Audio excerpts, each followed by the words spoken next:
Hi. Well, actually, I was I was already like getting ready for bed, for sleep, but I was feeling hungry, so I thought, okay, why not make a video and just talk about some random shit. And while talking, I'm gonna make some Milo and eat this bun that I got for my supper. Was it for supper? Or was it for dinner? Well, whatever. And at the same time, I'll be talking about.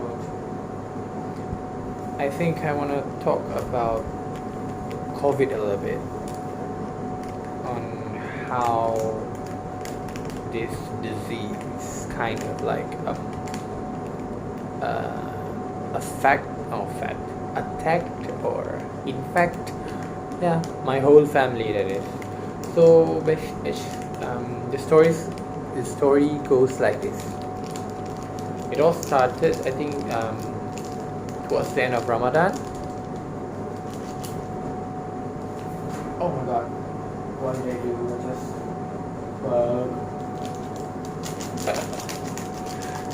There was some left in there, and I just threw it into this drawer, and suddenly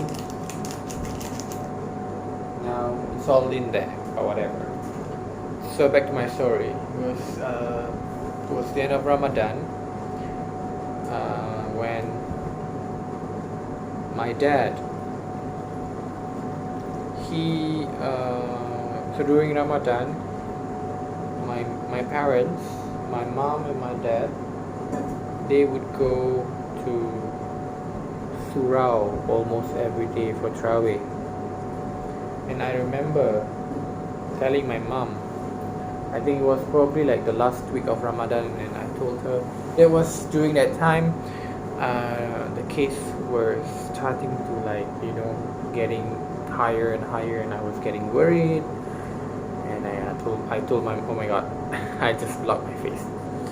And I told my mom, okay, I think it's better if you don't go to Surau, because we never know, because when you pray at the Surau, I know there are SOPs, when people are praying with 1 meter distance, but that's when you are in the Surau. But when you are going in and coming out, there's a really high chance that you are not keeping the SOP properly. There's a chance of you, like, old people, sometimes they don't really know what the SOPs are. They probably don't wear masks, probably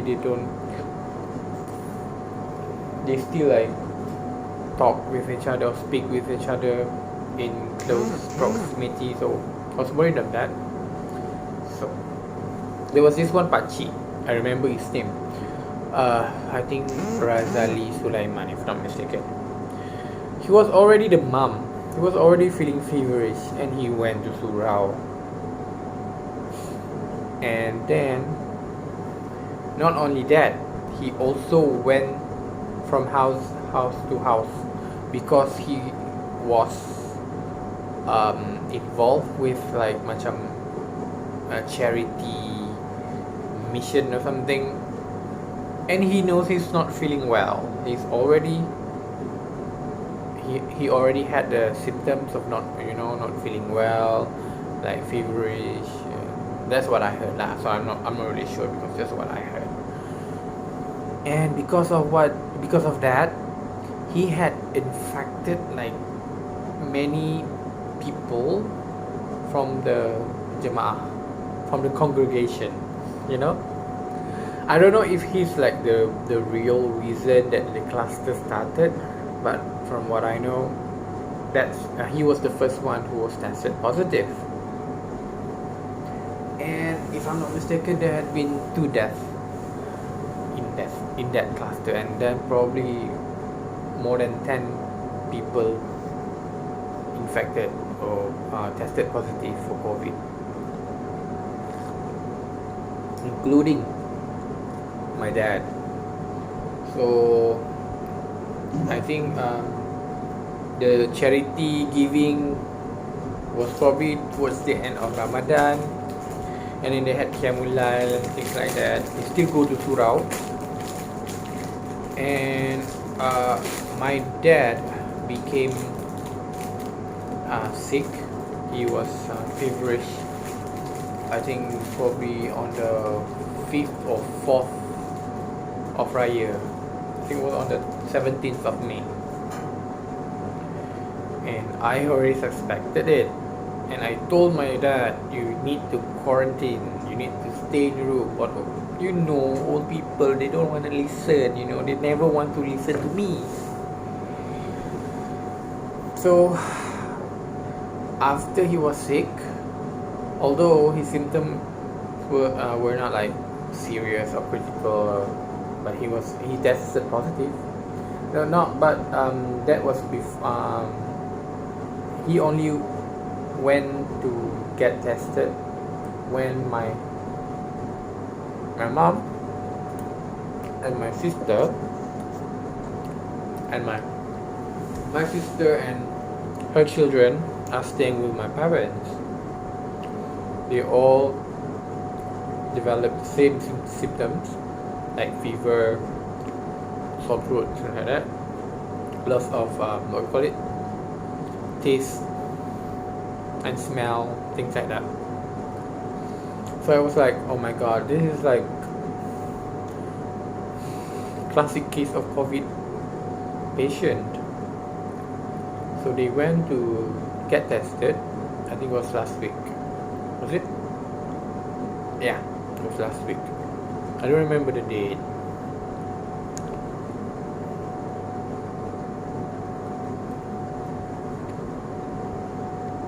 They tested on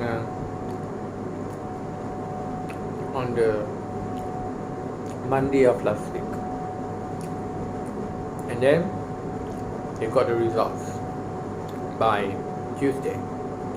So my dad tested positive, and my kakak, my sister, and her 2 kids also tested positive, but my mom was negative. But I had this worry, or like what's the word? I was feeling that the test for my mom was not accurate the first time around, because she was feeling sick, she was feverish, and when they got the results on Tuesday,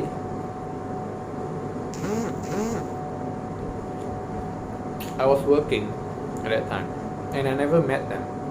I never went to see them or whatever. But on that Tuesday, while I was at work, I called home. I called my mom, and she was crying. She was feeling sick and really like, what's the word? Yeah, she was sick lah, basically. And I thought, I cannot just let her be. And I thought, okay, maybe, I don't know, I wasn't thinking, I took the risk. So at around 4 p.m. something, 4 something lah, I just packed my bag and just rode my bike to Wang Maju. And I told my mom, okay, we are going to the hospital right now, to the emergency, because nobody else could take her. Oh, there's another story about my brother, but I will get to that after this. So on that Tuesday, I arrived there probably around 5.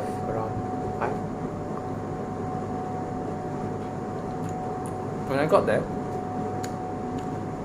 my mom said, it's okay, just take me to the nearest clinic. I was like, no, the clinic cannot do anything for you. I'm taking you to the hospital, to the emergency right now. And then my other sister who's staying in Seremban, and then she called me and said, okay, you need to take mom to this hospital Mizan, which is just like literally opposite of our house, like literally. Because she said that she already called the hospital and then explained the situation about this cluster that started with the Pakcik Razali thingy. And then because my dad was in the army, and that hospital is for army, for veterans. So I took my mom there and then explained the history of who infected who started. So basically they were other people who had contact with the Pakcik Razali also and went there to get treatment or tested or something like that. So from there we waited until 9:30 something like that lah. And then the doctor decided to admit my mom.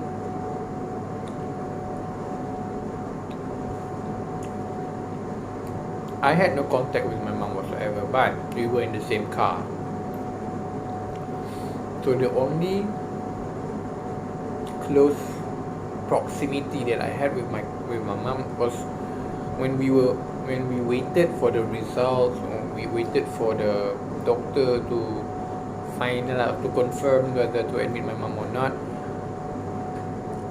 I went to buy some food, and then I was sitting at the driver's seat and she was sitting at the passenger seat next to me, and I went to get some food because we were hungry. It was already like 9 and we hadn't had dinner, so I was eating and she was next to me. That was the only possible like contact that I had with my mom that could have like infected me.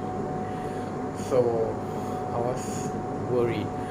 I wasn't thinking that much. I wasn't wearing my mask and she was not wearing her mask. We were eating. How can we wear masks when we eat? So after she was admitted and I came home to my house in Bukit Jalil, and I started like I showered and then I quarantined myself. I already informed my wife of me going to Wangsa Maju to take my mom because nobody else was able to take her. I know it was kind of selfish of me, but it was my mom and I couldn't just let her be. So I quarantined myself from that night until that was on a Tuesday, right? I quarantined at home until yesterday. Yesterday was the next Tuesday. That means after 7 days or 8 days. Actually, on the 7th day, which was on last Monday, I developed symptoms.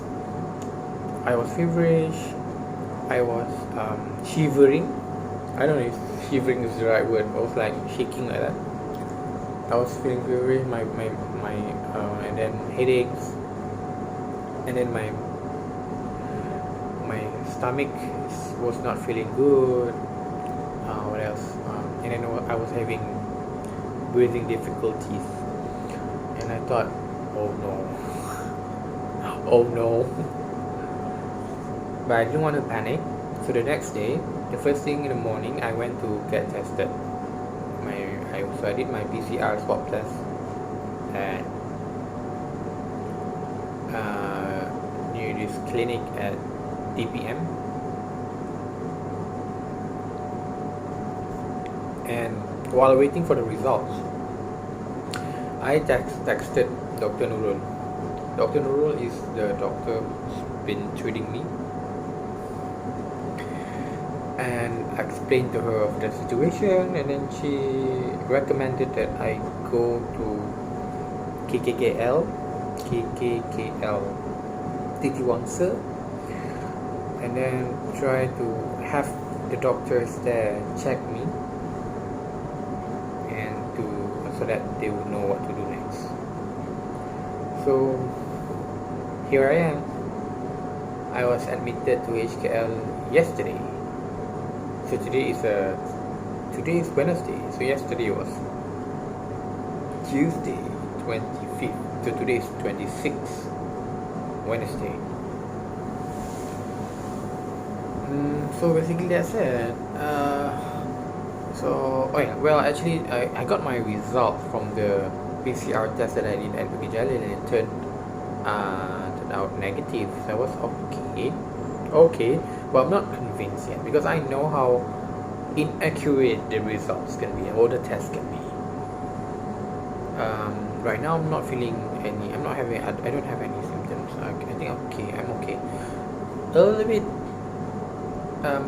breathing difficulties, yeah, a little bit, and burning, dizzy a little bit, but not so much. Quite okay actually, but I don't want to take the risk, So this morning I did another swab test. I don't know the results yet. The doctor never came back. So probably by tomorrow I will get the results. But I just have to wait. Sometimes the doctors or the government hospitals take longer time, so I should expect the results to come back quite, that it will take longer period of time compared to like private.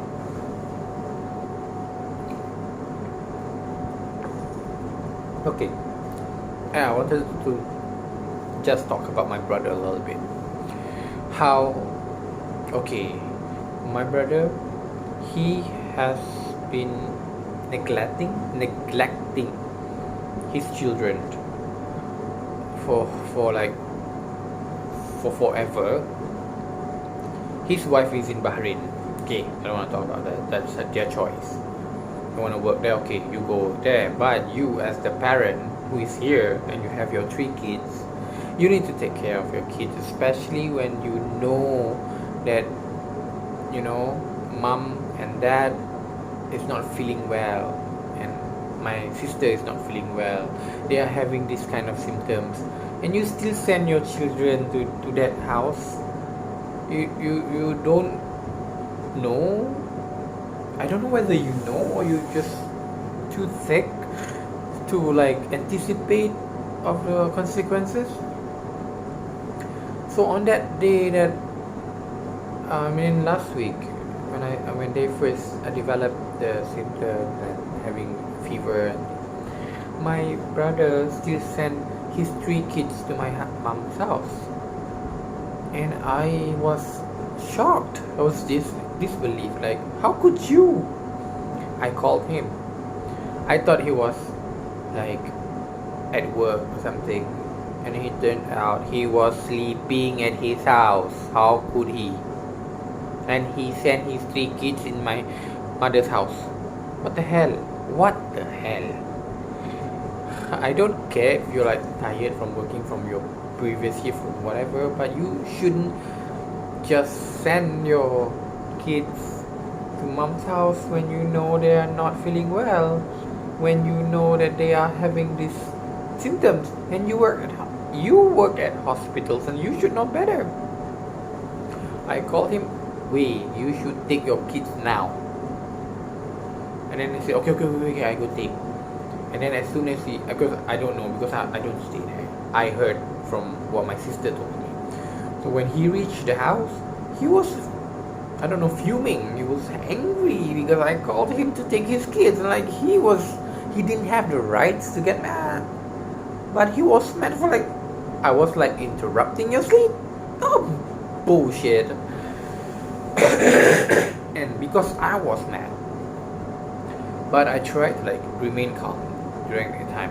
I texted my sister-in-law, who's currently in Bahrain, and I told her, hello, just to let you know, Papa, which is my dad, the dad is sick, mother is sick, sister is sick.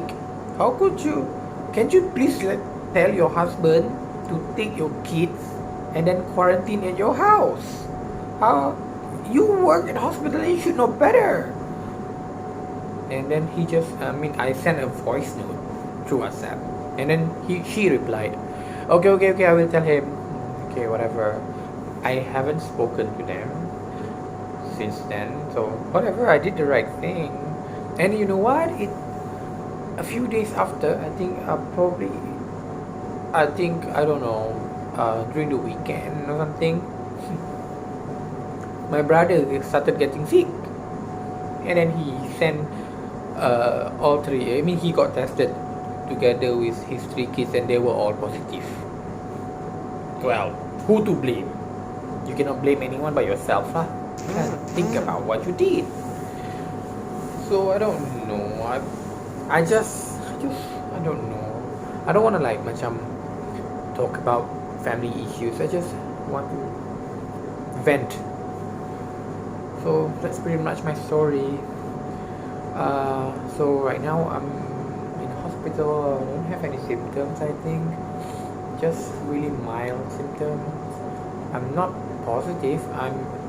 There's a sign in front of my room that says I'm PUI, which is person under investigation or patient under investigation, because I'm not a confirmed case.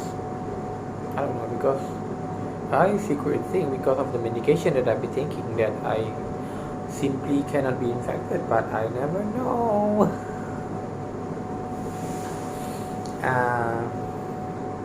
So I need to wait for the swab test result that I did this morning. And doctor came earlier today, and she told me that if I was positive, then she would transfer me to Mines, Serdang. Okay, fine, whatever.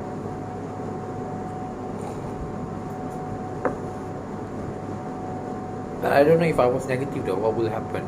I'm gonna ask her tomorrow when she comes to check me for I think round check, is that what I call it?